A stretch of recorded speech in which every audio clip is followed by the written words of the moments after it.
Did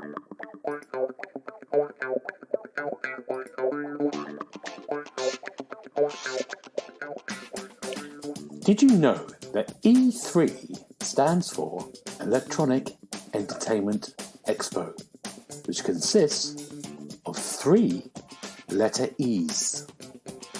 You're listening to the Xbox Hub Podcast, the official podcast of the TheXboxHub.com. For all the latest Xbox news, reviews, videos, and opinions, make sure you visit the TheXboxHub.com. But for now, settle down, get comfy, and open your ears for some podcast delights. Hello and welcome to the Xbox Hub Official Podcast, episode 127. My name's Gareth Brody. I'm going to be your host. And on my virtual left is Mr. James Burks. How you doing, James? Oh there, alright, thank you. Good. How are you? I'm very good. It's been a long time. Good. We've been away. It hasn't been too long. I've been working and I was sick, so it's been, So, sorry. I've been sat here waiting. You have? I've not moved since the last podcast. Since mid-May. And on my virtual right is Mr. Paul Renshaw. How you doing, Paul? I am doing fine now that today is finally over. It's been an interesting day today. So, yes, I'm glad it's over. I'm sat at home on the settee talking to you, lovely gentlemen. Oh, have you had a good week, Paul? I'm not sure that good would be the word that I would use to describe it. Let me set the scene for you. This weekend, we're having a family get-together in Scotland. It's my mother's, I believe it's her 70th birthday. I'm not sure because as long as I can remember, she's been 21. So it's that birthday and it's my parents' 50th wedding anniversary. So we're all having a big party in Scotland. Wow. Now, the slight fly in the ointment is that one of the girls that I was working with in the office yesterday has tested positive for COVID. So I'm kind of hoping that I don't test positive for COVID before I set off in the morning. So, because obviously I can't go and see my 70-year-old mother and my 78-year-old father with COVID, because, that would be bad. And then just as I was trying to leave work today, our fancy-dancy electronic building access system decided to crash, so nobody could get out of the building. It was great. So I've come up the M1 at some miles an hour in order to get here to talk to you. Oh, we appreciate it. It's been a day. Yeah, unbelievable. Anyway, James, has your week been better than this? Well, it depends what you count as better. I mean, it's been quite Netflix focused for the past month, 2 months. I've been watching reruns of The Office, because, I can't get enough of that. And I watched the 3rd volume of Love, Death and Robots. And I think most of it was great, to be honest. Have you two seen it? The 3rd volume? I've never even heard of it. Oh, wow. Maybe explain, James, what it's about for Paul. It's like an anthology of, would you say, sci-fi type stories? And they're all self-contained. And it's animation. Yeah. Oh, yeah. And do they involve love, death, and robots? Well, they do, surprisingly. It's almost like it's a descriptive name. And they're all quite short, between 10 minutes to maybe at the most 20 minutes. There's one that I loved quite a lot, which was called Night of the Living Dead. And it's basically watching a zombie outbreak from a bird's eye view. And the whole outbreak and world domination is condensed to 10 minutes. And it's really fun to watch it, and it's a little bit silly, but I think it's one of my favourites. Yeah, it's really good. A lot of them are well worth watching. Yeah. It's a really good volume, actually. I love the last one of this series, which was the kind of It was bizarre. Yeah, it's really bizarrely done. It's really creative. It's amazing, that one. But yeah, it's really the siren. Yeah, but the dance moves and stuff, it's great. It's really good. They're great. Visually, it was stunning. Yeah. And it wasn't any motion capture. I read about it afterwards. No motion capture, which is which is unbelievable. I think I'd like to see more of. There's one with a group of soldiers that have to hunt down some kind of threat. It's a beast. And it's so funny. If they made a miniseries out of that, I would absolutely watch it. But just quickly, while on Netflix, probably glad to know that All of Us Are Dead is definitely getting a second season. Excellent. Announced this week. Yeah, that was good. And One Piece. I will look forward to that. I must finish watching the first series. You haven't finished it yet? I haven't finished it yet. Ever since we spoke about it last time, I've not had a chance. Neil keeps giving me all these games to review. It's terrible. I have to sit at home and play video games. It's like a real full-time job. That's awful. Playing games. It's dreadful, mate. I just honestly, it's a struggle sometimes.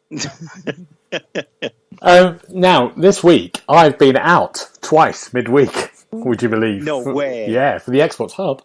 And on Tuesday, we got an invite, thanks to Frontier Developments, to go and see the new Jurassic World movie, Dominion. So we went on Tuesday night to Leicester Square, into the cinema for a press screening of the film, the first time it was shown in the UK. And now it's out. I think it's out. Will it be out today? You're listening to the podcast. And if you haven't watched the first two Jurassic World movies, that's not going to spoil anything really major. But basically, the dinosaurs are let loose by the end of the second one. Dinosaurs? The dinosaurs are let loose into the world, so they're just free roaming. So that's where it picks itself up. The dinosaurs are now into the cities, and then they're kind of like in the world. They're not contained to a park anymore. And the notion of the story is they're in the world, and there's these terrible locusts, prehistoric locusts that are destroying the food supply, but suspiciously, it's only eating a certain amount of food supply, not this specially generated kind of stuff. So something evil is at foot, and these villains, they come back. Chris Pratt, who's in the first two Jurassic World movies, and I've forgotten her name. Redhead, what's her name? Ron Howard's daughter. Bryce. Yeah, that's it. Bryce Howard. Yeah, that's it. Something Howard. Yeah. She's they're now living in a cabin with their daughter, who's also a clone. And Blue, do you remember Blue, the Velociraptor? She's there, and her daughter gets pinched by these baddies, and they go off to find them both. And then the old crew from the first Jurassic Park film, Laura Dern, Sam Neill, and Jeff Goldblum, they appear at the same time. So what you got is 2 hours and 20 minutes of madness. There's a lot of different stories going on. There's a lot of great little set pieces. It's great seeing the dinosaurs in the world.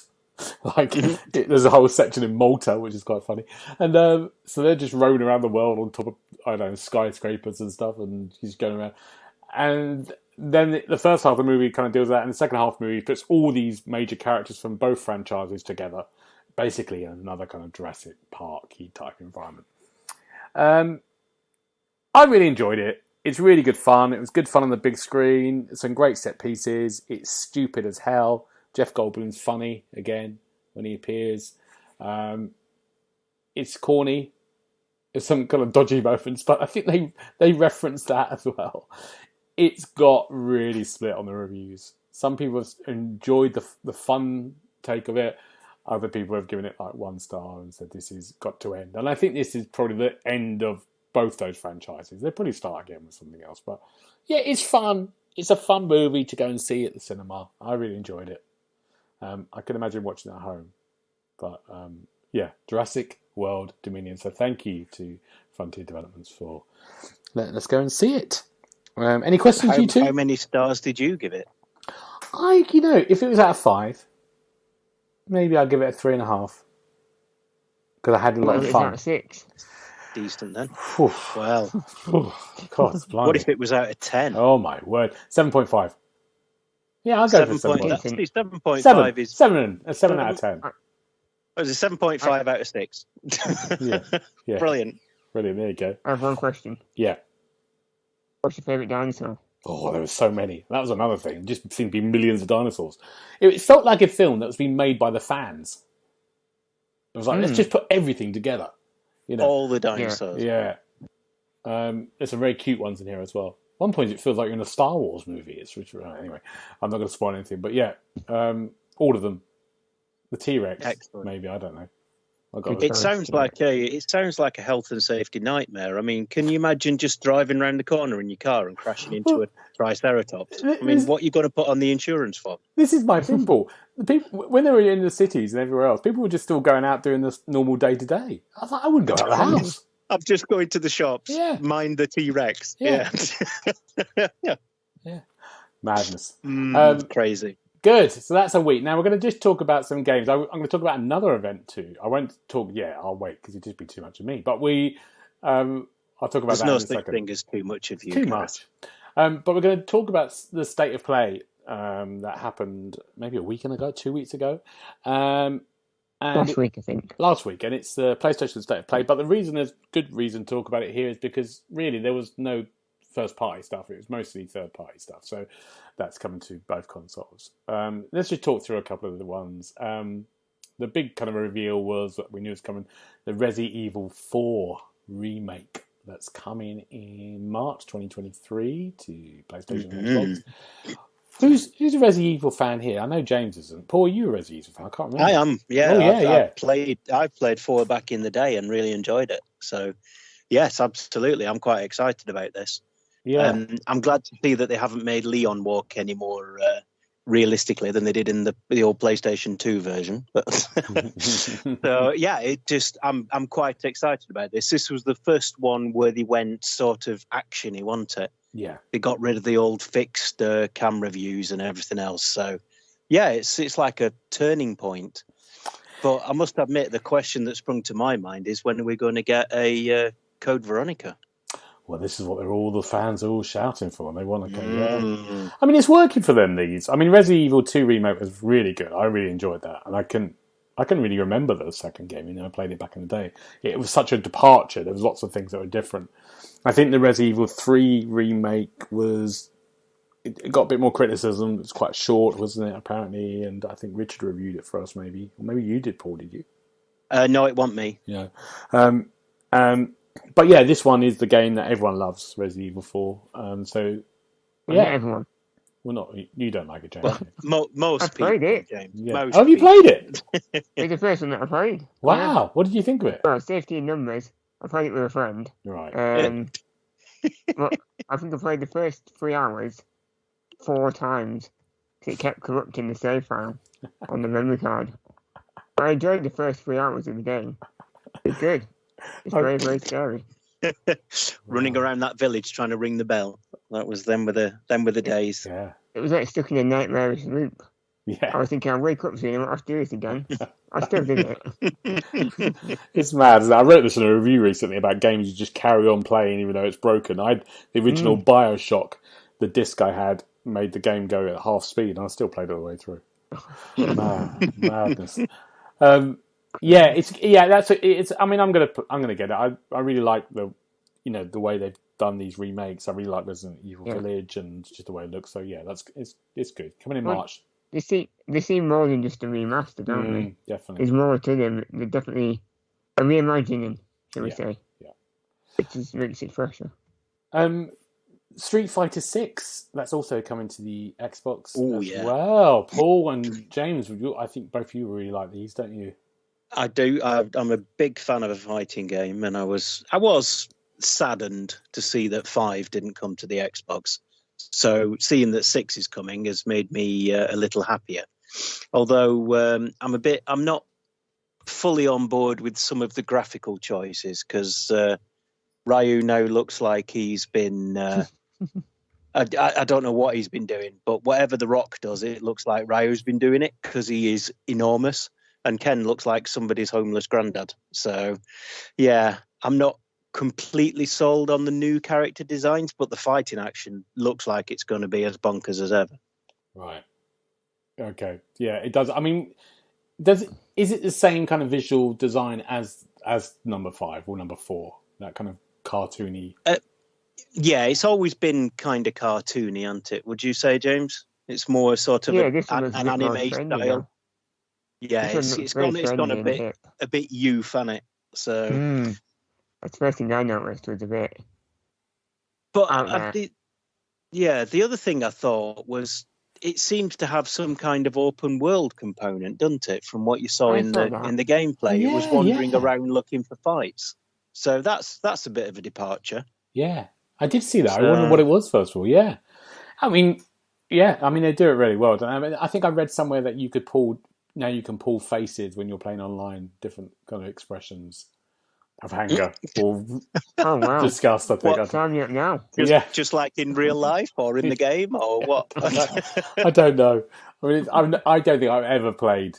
I'm not very good at these games, even though I won the quarterfinals and for the Xbox Hub as a panda in some other game. What was that? Tekken, I think. That was Tekken. Yeah. Did nobody else turn up? No, it didn't. The guy was mortified when I looked. Absolutely mortified. Yeah, no, it's good. It's good, and I think a lot of people are very happy. And when's that coming out? Is it coming out 2023, the busiest year of games in its life? I think, it's the world's busiest year ever. Yeah. I think it was next year, wasn't it? Right. Another one that I've written it down, and I don't think this is right. What's it called again? The Callisto Protocol? No, it's definitely it. Yeah, that's it. What is it, you two? Tell me what it is. Well, from what I know, I seem to be talking too much. Go, James. You tell us all about it, mate. I can tell you its name. Go on, James. It's the Callisto Protocol. Great. And it looks like a bit of a Dead Spacey horror, gruesome shooter. So it's right up your alley, then, is it?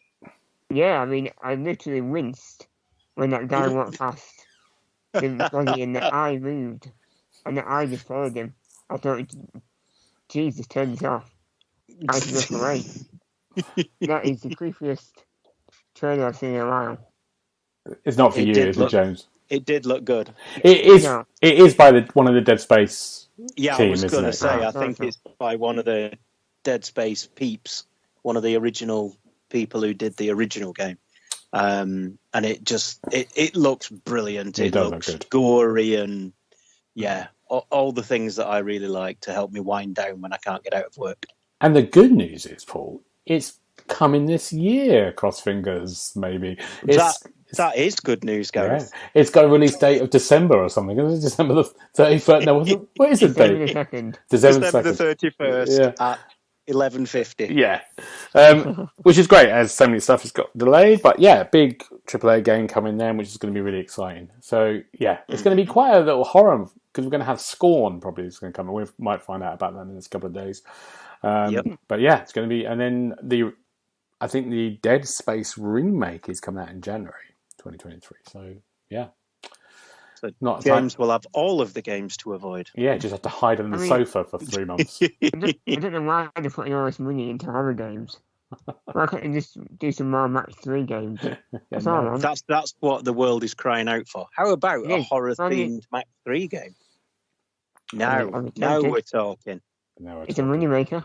Yeah. That's it. Nobody who listens to this is to steal that idea. All right, we're going to patent that one. I think the 3 people will be all right. We'll get away with it. I'm going to move on to the big other reveal, which is the Final Fantasy 16 game, which is coming in summer 2023. Now, I don't know if this is PlayStation and Xbox as well. Maybe it's PlayStation only. No, I think it's both. Both, okay, yeah. I can find out. It better be both. What do we think about this? I mean, Richard's our big Final Fantasy fan. I mean, I played the Final Fantasy 7 remake. You did the remake. I enjoyed that. I really enjoyed that. It didn't look as good as I thought it would do. I don't know why. It didn't, did it? Well, it is quite early, to be fair, and it's more like 15, isn't it? In that it's more of an action take, I think. From what I saw, it looked like it was more kind of action orientated rather than, the old school ones where you choose actions and perform them. Yeah, but I just think it looked quite good. It didn't look as kind of graphically as interesting as it did first of all. I thought it looked a bit greyish, green. Yeah, I don't know why. Maybe I'll be. All I've got to say to you is Bahamut, because Bahamut is in it as one of the summons. Therefore, it's a day one buy, because Bahamut is the greatest. There you I go. take your word for it. There you go. I thought you were swearing. Next. I thought you were swearing at me It's then. PlayStation exclusive. Yeah. Oh, Oh no, Paul. Oh, I just well. checked. that's it. I resign. That's it. Done. End the call. Done. Um, I'm going to write for the PlayStationHub.com. yeah. Well, we're gonna wait till the summer next year for that, so you can get a PlayStation by then, Paul. Yeah. You'll be the only one then left. I might have to play Gran Turismo 7. Oh, I'm enjoying that. Stray is the cat game that's coming. We've got a date for that for PlayStation. It's coming in July the 17th, I think, or around that time. That looks good. I did like the look of that. Yeah, it does look really good. I don't know if that's going to stay as PlayStation or move to Xbox. We don't know that. And then the last one was Season, which is about this kind of person's journey, sort of end of the world, is going around, seems to be taking photographs of things to kind of document them for the end of the world. It looks, it looks like my kind of game. I looked at that and thought, Gareth's all over this one. Yeah, same. So, but I looked at it and went, this looks really, really dull. There's some walking and some photographing. It's not for me. That's my kind of And game. you recorded. You recorded the sounds. Oh yeah, see? Yeah. Again, Uber console, go and record some noises. Yeah. It does Not look nice. convinced. So it looks a good world. It's going to be nice. Yeah. Not my cup of tea. And the last one, there was some VR stuff for the VR, the second VR thing, but we're not going to talk about that. The last thing. Can I mention something with the VR? Sorry, before we move onwards. The Horizon one that they showed. Why does the protagonist have no arms? It looks like it was being played with from the point of view of Rayman. I don't know how VR really works that much, but I think it's something to do with it. I think it's all VR games are like that when they're moving around. You just see the hands in front of you. I don't look at VR very much because I'm not convinced it's going to catch on, but I thought that looked weird. I think what's the big one that came out? Half-Life Alyx, which is the big kind of game that everyone's hoping that's come to the second. That has a similar thing. You'll see a pair of hands in front of you with guns and stuff. Yeah. So I think it's a VR thing. But yeah, I mean, is it too hard to draw arms? No, but I think it's to do with where you're looking and stuff. I don't know, Paul. I think we get Richard into. I was relying on you to know this stuff. Yeah. Richard will come and chat to us. He's a VR man. Okay. But it was interesting. I mean, there's only that one game that was new. The other three were sort of like remakes of stuff, like another No Man's Sky and And The Walking Dead VR. Yeah, it's like they need to. I suppose they'd do much more of an announcement when they hopefully get. It was weird though. You saw Resident Evil Village with a terrible looking Walking Dead is on the game. Yeah, it did. A weird placement that. Yeah. It didn't look great. It's not going to make me want to buy one. No. I'm just going to mention one last thing for the PlayStation because actually we're about to tonight watch because we're going to come back on Monday next week and do the games showcases that have been announced. One tonight and one on Sunday, of course, the big Xbox one. But one leak that's just come out just in time for the one tonight is The Last of Us remake, which I didn't know was a thing until about a month ago, is coming September the 2nd to PlayStation. But we don't talk. I'm not going to talk about these two because I hate it. But if people love it, rubbish. They're going to get it. It's not rubbish. When's it coming to PC? And PC. It's come to PC later on. Is it? Yeah. Right, so is there going to be no more sort of PlayStation exclusives now? Is it everything going to be on PC as well? Yeah, no, I think it's something. Yeah, must be. Yeah. I mean, it's a good strategy to be fair because it doubles your player base, doesn't it? Yeah. So and especially, I mean, it's interesting with PlayStation. For May, they were the third in the UK. They were the third best-selling console, rather than they were always first because they haven't got enough of them. They can't get them out still. So they are in a bit of a quandary time, I think. I mean, they're selling hugely. They're just it's the UK and Europe they've got problems, haven't they? I'm going to move us on because we've got a lot to get through. Modern Warfare 2. I don't know what I'm talking about. Paul hates Modern Warfare, so does James. Modern Warfare 2 trailer got announced. We knew that was coming. I'm going to see pretty much more of it over these showcases. It's back with the gang again. It was a very flashy trailer. We didn't really see anything gameplay-wise, did we? Or maybe I missed that. No, it all seemed to be cutscenes, didn't it? Yeah. There's a lot of things Boring. in the dark. Yeah, so James, what's your opinion of it, first of all? I thought in recent times, Modern Warfare, well, even COD in general, the trailers are quite flashy and fancy. This was really boring to me. A bit of shooting, a little bit of sneakiness, a terrorist. It's been done before. I just didn't enjoy the trailer one bit, really. Oh, that's interesting. I don't know what it was. It had nothing to draw me in. There's no sparkle.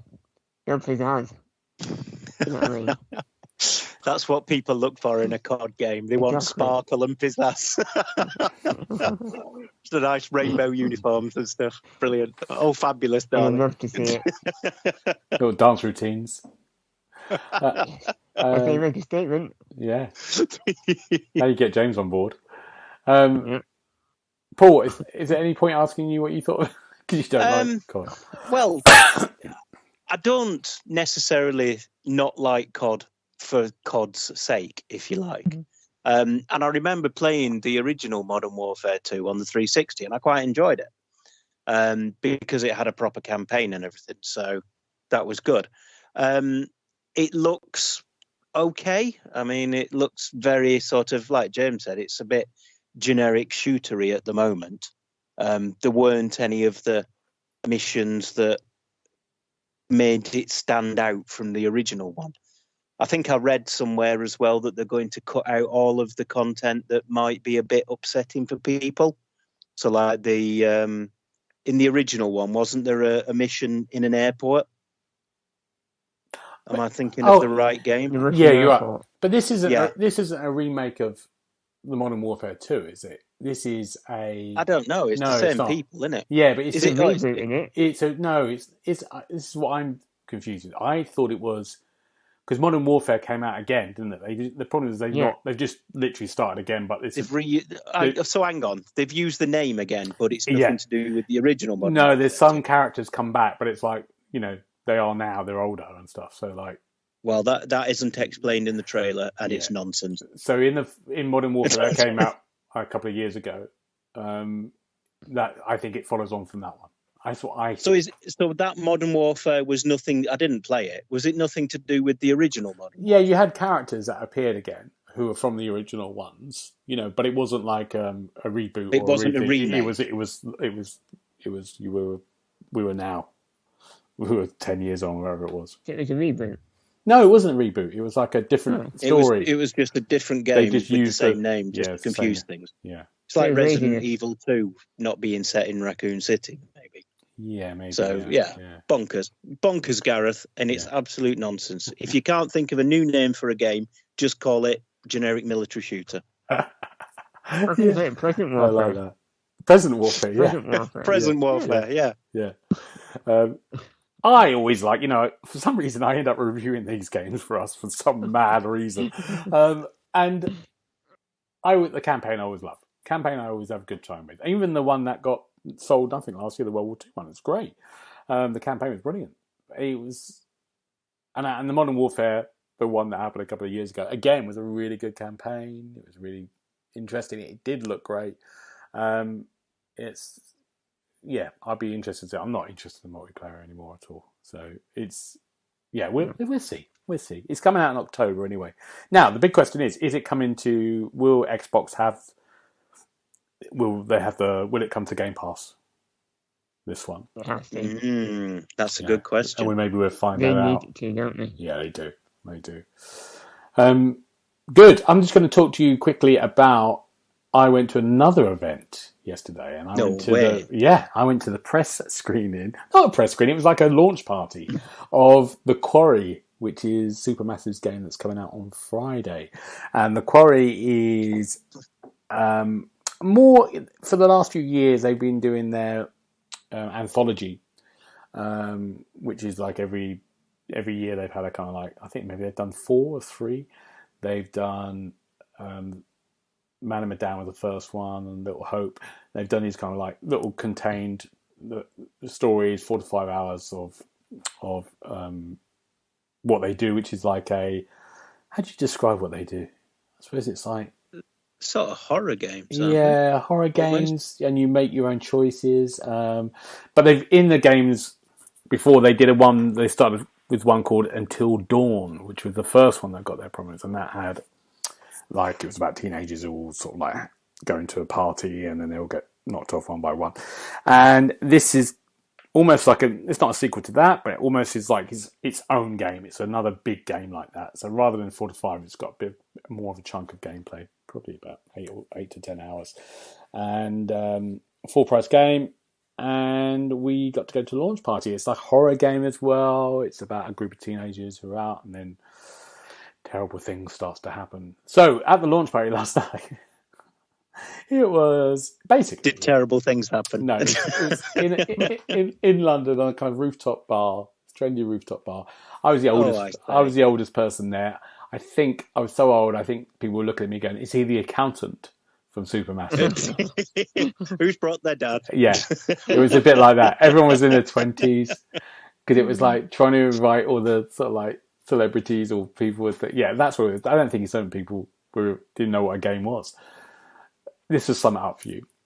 There were these two girls, and I was by this rooftop. These two girls come and stood next to me, and they wanted their pictures taken. And this guy who was in love with them was going, "I'll take your picture," and he was trying to take the picture, and they were doing their poses, like models getting the thing. Duck face. And he went, "I don't think I've done this right," and he showed the pictures to them, and they went, "Oh yeah, we've got too much backlight."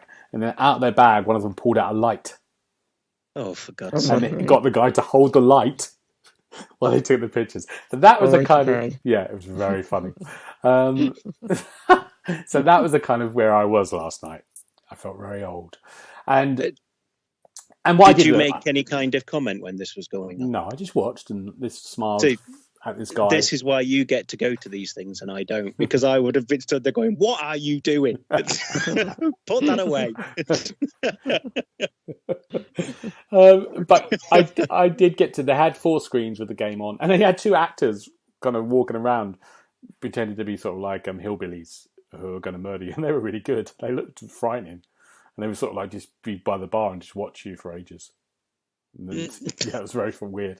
But and then you had the game. So we had a little go. There's 4 monitors, and you could go and play bits of the game, which is great. I mean, they're always strange, and it looks great. The game, it looks visually impressive, but it's very strange trying to play that in a sort of party atmosphere because it's really it's an intense kind of like you're watching the story. So it's a bit odd when hundreds of people behind you. So I had a little go, but that's coming out on Friday. So hopefully we'll get a review out quite soon.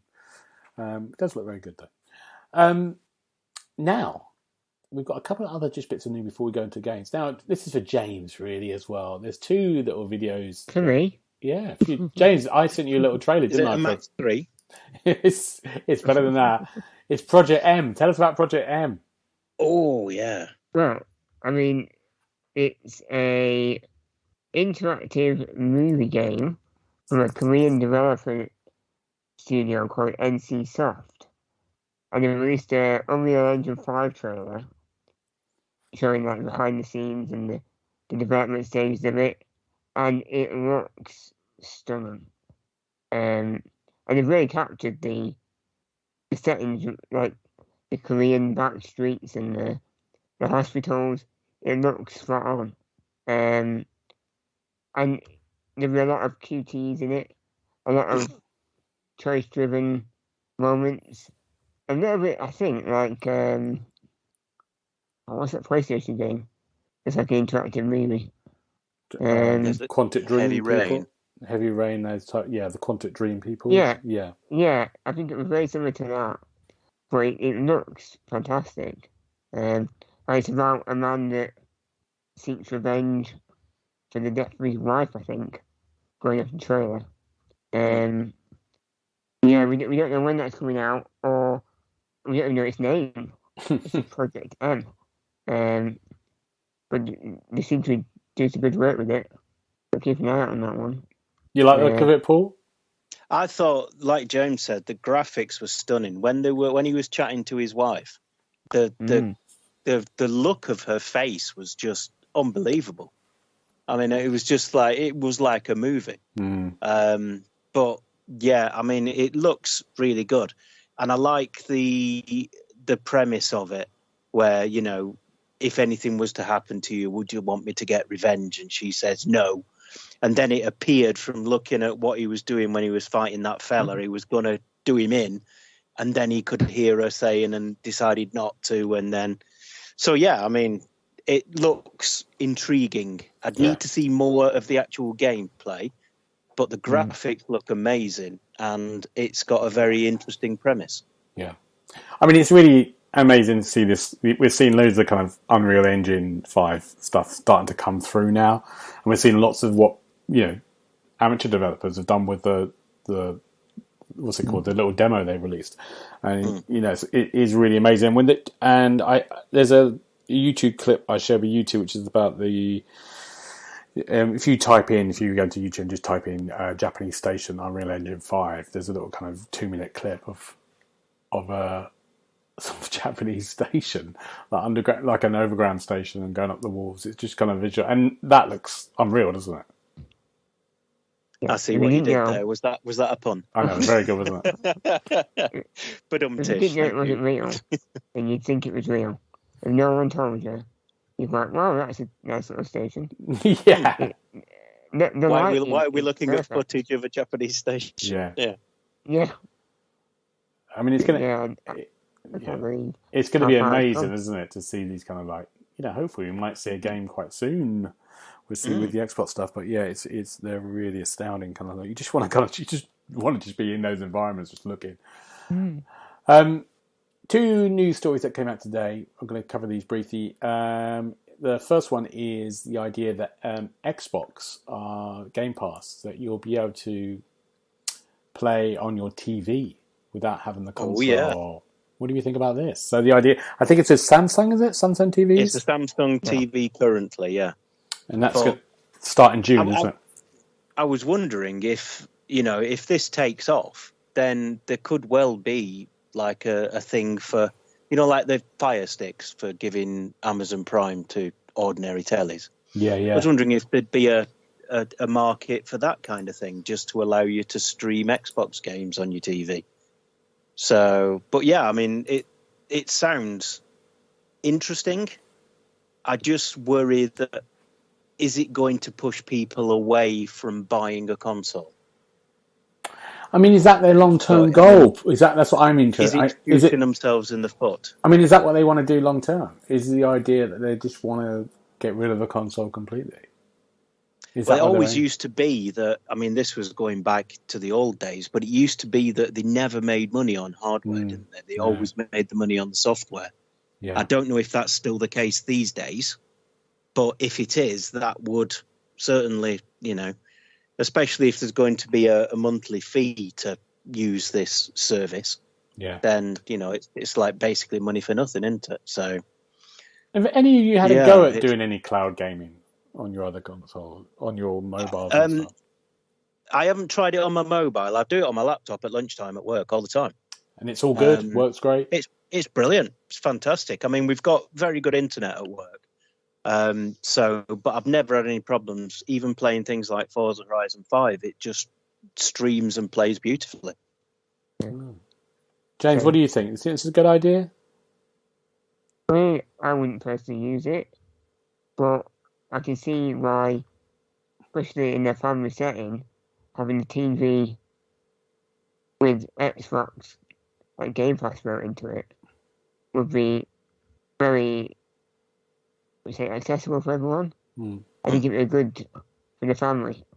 And the fact that you can use, I think, Xbox controllers, PS5 controller, you can use the adaptive controller as well, apparently. I think it gives some other options for people, but I wouldn't use it. It's an alright idea, but long term, I don't know if it will be that popular. We'll see. Yeah. The other bit of kind of news that's come out, we might hear a bit more about this on the Xbox conference, is this idea, I think it's called Project Moorcroft, and it's this idea that allows developers to release their demos straight into the Game Pass, onto the Xbox Game Pass. And they earn money by doing this. I don't know how that works, but yeah. So it becomes like a little show floor. I think the idea is that you just be able to just try some stuff. They might be able to just have a level of a game they want to just try out, and people can give it a go. I love the idea of this. That you Seven, because they can get an early look at what is popular, and then decide whether to push it or not. As in, from Microsoft's point of view, you can probably get a better idea of who to back, and who not to back, in a proper deal. It's very smart. I like it. I mean, it's really interesting, that Matrix demo. It was the Matrix, and it was just a demo just to highlight Unreal Engine 5. But how many people played that? That's 10 minutes of that, and then mucked around with that. So it is I like the idea. Also, I like the idea of people just going and trying stuff, experiment. Without having to worry about. This is an idea. Paul, do you like this idea? You can try out some demo? I can't see any downside to it. Having been able to put demos out on Game Pass, and then you'll be able to sort of try before you buy. You know what I mean? Because if you get a game and you don't like it, then you've got to go through all of the hassle of uninstalling it and everything else. But yeah, I mean, just downloading a demo and trying it quickly. I can't see that there would be any kind of downside to that, to be fair. I mean, getting paid for it as a developer is which great. is good. Yeah, we'll have to look at how much they do. It's worth, but yeah, that's great. It's really good. Right, we're going to go into games we've been playing really briefly. We're going to just do one each, I think. Let's start with James. What have you been playing? Only one game this week. What a shame. A few weeks ago, I think, I played Telling Lies.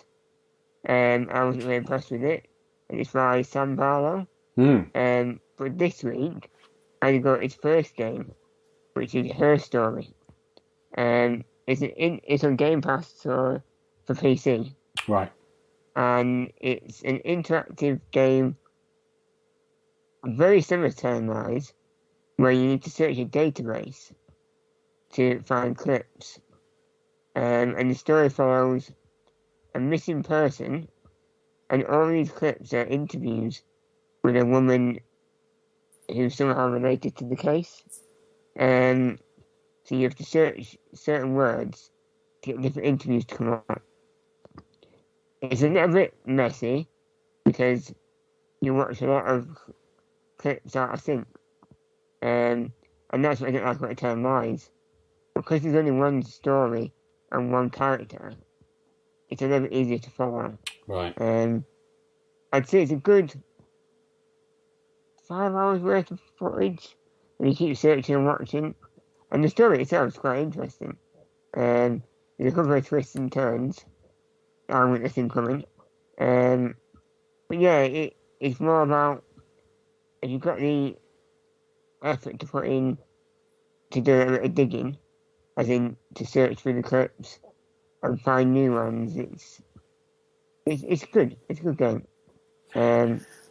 It's interesting because he's got his next big games coming out. I think it's on the Game Pass, isn't it? In the summer. Yeah, that was when it was scheduled for, and that has a similar premise, isn't it? You're going through loads of clips, which I really like the idea of it. It's like an actress who's disappeared from the sort of 70s, and you're going through all our old movies and behind the scenes to try to work out what's happened. So it has a similar kind of principle, doesn't it? Yeah. Yeah, when you watch one clip, they might say something or do something that makes you think of a different word, so you could type that in and that'll come up with more clips.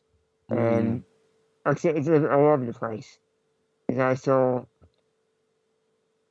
I saw a video that gave away a big plot point quite early on, but otherwise you can piece it together pretty well.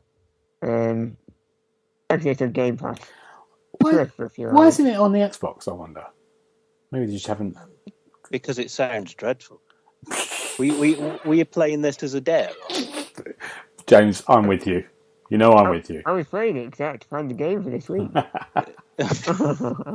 You thought, what can I do? I'll play the most boring sounding game. Oh my goodness. God. No, it's interesting. It is better than I'm saying it. Wow. Well, it has got loads of great. It got really good. It won a lot of awards, didn't it, when it first came out? Well, it's not Modern Warfare 2, is it? No, and it's not your game. What you're going to talk about now, Paul? Which one are you going to talk about now? Well, I'm going to because you promised me an argument, so I'm going to talk about Sniper Elite 5. Oh my god! Which I thought was an absolutely fantastic game, ruined by a shoehorned-in PvP mode that made no sense. But if you ignore that, it's absolutely fantastic. It's got lots of shooting. It's got lots of Nazis' head exploding. You get the chance, if you buy the DLC, to go and kill Hitler again. What's not to love? What's new about this version, Paul? What's the new bits in it? The story, obviously. Yeah. I mean, just for a change, there is a Nazi super weapon, and the only thing that can stop it is one man and a rifle. Never mind all the Allied bombers and stuff. Yeah, it's just one bloke and his gun. That's the only thing that can stop this super weapon. But other than that, I mean, the big thing that was new is Axis invasion mode. If you either choose to go and invade somebody else's world or leave your game open, other people can invade you. So while you're running around and trying to do the mission, you've got other real-life players coming into your game and attempting to kill you. Oh, like an Elden Ring, kind of like in Elden Ring, but with more sniper rifles. So yeah, that's a really exciting bit when there's somebody there and you know they're there, but you've got to try and find them. So usually they're the ones that are spinning around in circles or jumping up and down. They're easy to spot. But the other thing, the only thing that I didn't like about this mode, and I mentioned it in the review, was that the first time it happened to me, I thought, right, I'm going to be smart here. So I got myself into an enclosed area. I put mines on all of the approaches, and I just sat there and I waited for this guy to come to me. And the game told me that it had detected that I was camping and had revealed my location to the enemy sniper. Now, I was like, well, surely this isn't camping. This is playing tactically. It's been a sniper, isn't it? That's what snipers being do. a sniper, exactly. So I was sitting in one location waiting for my target. And then, obviously, once he knew I was there, he threw a grenade in through the window and killed me. So, but yeah, it's an interesting new addition. Good. So you've enjoyed yourself with this? Yes. I really enjoyed myself. It was 4.5 stars worth well spent, especially if you have Xbox Game Pass. There you go. James, what about you? What did you think of it? Have you had a go at it? I haven't even finished downloading it yet. It was 70 gigabytes. Yes. I would like to know, is the story on par or better than the last one? I think it's actually a little bit better because the characters that are in it, you care more about them. There's people that have come back from other games and stuff, but yeah, it's good. I thoroughly enjoyed the story and playing through and getting to the end and sorting out and saving the world again. Good. I'm glad to hear that because usually that is the weakest point of a sniper game. So yeah. Good. I agree with your review then, Paul. Yeah, go ahead, Paul. Thank you, James. Yeah. That's great. Well done, Brilliant. Well done. Great job. Well done, Paul. Very good. Well, I'm very disappointed that the argument didn't materialise. Well, I didn't want to upset you really. It was like when I never stopped you before. When I switched over an hour, I thought, is it 2007 again? Oh. And that would be my review. So let's go. Let's go on to the last game. Goodness me! Yeah, but this is the great thing about this with all of us. We've all got different opinions and we all like different games. It's the whole thing about that's what makes the world great. Is Industria, which I played, is a game that I think the review's just gone out today. It's Industria is an indie game. But it harks back to those games like Bioshock, a bit like Half-Life 2, those kind of linear first-person shooter games that we don't see as much of maybe as before we had in the 2000s. And there's kind of an in-depth story about you play as Nora, who's in 1989 in Berlin, in the kind of East Berlin, the Russian control side, and there's a big science facility, of course, and her partner, who she's working with, disappears, and she goes and finds him, and then she ends up being transported to a imaginary city called Io, and this city is deserted, and there's been some kind of huge kind of war with machines, and some of these machines are kind of still alive, and then you're basically going around exploration, you go into combat with these machines, and you're trying to find your way through the city and trying to gain pieces of this narrative as you go along. I as I said in the review, I kind of love the world. I love the story. I love the way your exploration for it and seeing what they've done with such a limited budget. It really feels like at times like a really big AAA game. The combat is all right. It's not that great. And I think people are looking for kind of gameplay, and that combat would just go, what the hell is this? So the kind of weapons, the combat, some of them maybe just the kind of like the mechanics of it they're not bad, but they're just like they're not a AAA standard. So sort of like the outside of it looks like a AAA game, but the inner workings aren't. But as I said in the review, as I said to you about BioShock when I played it at half speed when it was broken, I don't mind that stuff. If I'm enthralled in the world and I just love what this journey is, I can go through glitches, and this game doesn't glitch at all, but I can go through the kind of the bad bits of it. So I really had a good time. And I think it's out now. It was a kind of, so it's been on PC. It came out maybe 2017, so it had some nice reviews and stuff from there. So yeah, it's a if you're after a kind of like, and you don't mind the kind of, after a kind of good story, a good setting, and a good exploration, first person linear kind of journey, it's good. I really enjoyed it. I really recommend it. Industria, there we go. Brilliant, you two. Sounds great. Now we're going to be back on Monday, aren't we? Because we're going to be doing all the conferences. The one tonight, the Summer of Games Festival. What's it called tonight? The one? Summer Games Fest. That's it. Summer Games Fest. So we have lots of big reviews. We're going to cover that, and also we're going to be covering the Xbox and Bethesda one on Sunday. So it'll probably be a bit longer. And I think it's the three of us, isn't it? Again. So yes. Yeah. The Three Musketeers. Yeah. Which is going to be great. Now, very quickly, predictions. What one thing each? What do you think we're going to see in the Xbox One? Paul, what's the big review? Some games. Good. Like it. I don't know. Okay. I can tell you what I'd like. Just do one game you would love to see. Yeah. Redfall. Yeah. We probably might see a bit of that. Yeah. Good. James, what about you? I want to see Rise 2. We won't. Oh. But I still hope one day we'll get that. Yeah. If not, a Forza. Oh my God, really? It's some kind of Forza. Oh, Forza Motorsport 8. Yes, please. Yeah. Dear me. See, Paul wants it. Let's do it. You won't play it. I'm Good. thinking of Paul. I know you are. Thanks, James. You're the best. I haven't got one. I think I want to see Hellblade 2. That's what I'm after. I want to see that being released in this year. It'd be nice. Now, what are we looking forward to in the next few days? James, what are you looking forward to? Well, I'm looking forward to the Xbox Showcase. That's it, isn't it? This Games Fest. That's it. That's it. Paul, what are you looking? You're going to Scotland, hopefully. I'm going to Scotland, hopefully. Next week, I've got a 3-day first aid training course, so I can learn how to save lives. Good. And then apart from that, I understand there's some kind of Xbox Bethesda event going on. I might have a look at that. Brilliant. Right, guys, that's good. We'll do that. If we need to find you, where would we find you, James? I'm on Twitter and Instagram at OKUKO. And Paul, about you? I am also on the Twitter, and my handle is at TheXboxHub. Great. You can find me on GB Briley on Twitter, Twitch, and Instagram. And for now, we'll see you very shortly in a few days' time. Enjoy the conferences. See you soon. Bye-bye. Goodbye. Bye-bye.